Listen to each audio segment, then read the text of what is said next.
Hello YouTube.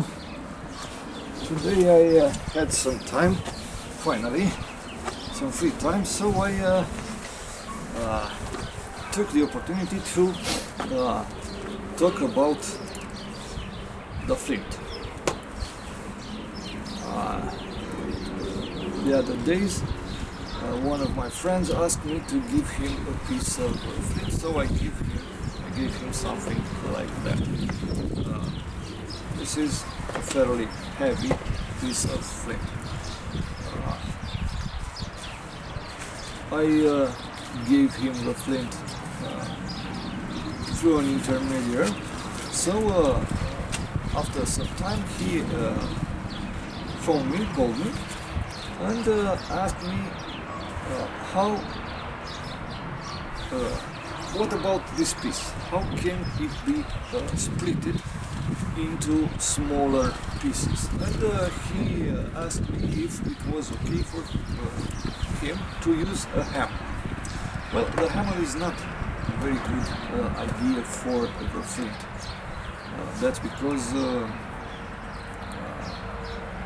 hammer will split the flint in many pieces, but they probably retain this shape. They will be bulky, they will be something like that, with few continuous edges that we can use to ignite with steel. So let me show you. This is what I like to carry with me. So I have here a piece of flint. You can see this is almost the same color, the same texture, and this is fairly thin and fairly large, to be used to obtain many continuous edges that I can use with this, the steel. So like this, I can obtain problem sparks from here. I have some wind in my region, and he is pretty serious. And with this piece of flint, we can obtain without any problem some sparks that help us to obtain a fire. So our goal is to obtain from this something like that. How can you do it?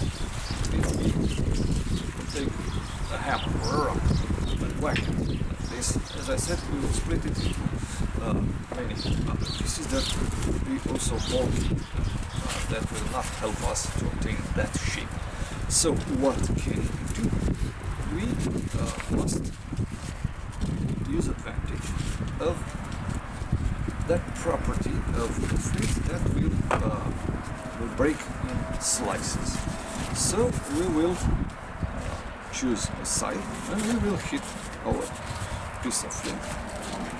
Probably I'll hit it here with a rounded stone.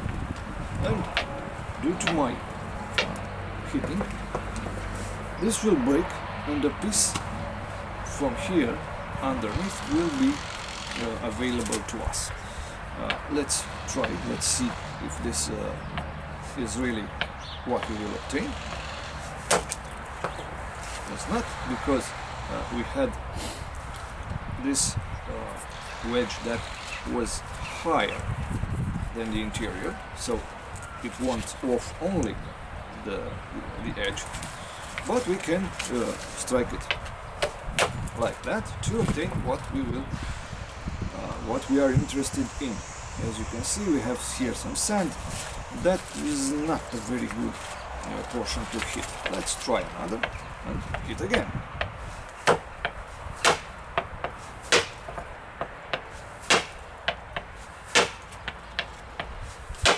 As you can see, I am not hitting right in the edge, because exists the possibility that we will break only pieces like this. So I'll hit a little higher, and eventually I will obtain a piece that is a little bit larger. this is it. Like that, as you can see, I have obtained a slice that is fairly thin, fairly light, and that have some continuous edges that we can use to obtain sparks like that. We have one here, we have here. This one, I don't know if it's very useful to us because it's more sand in it, but this one is a very good piece of flint, and I show you. As you can see, we can obtain some very good sparks. So, if you have also these pieces, maybe some of you will say that they are too small. There is not such a thing. We can use it. We can obtain sparks even from pieces like that. The same here. If we do not want to use them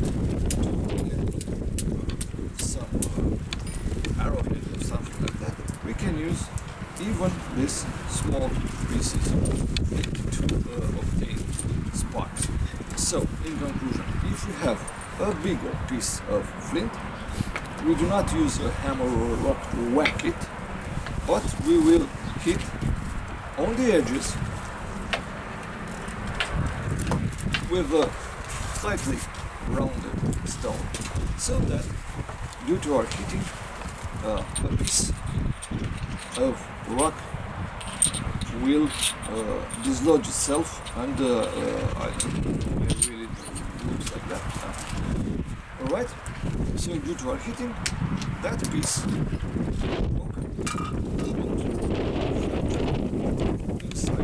inside the big piece.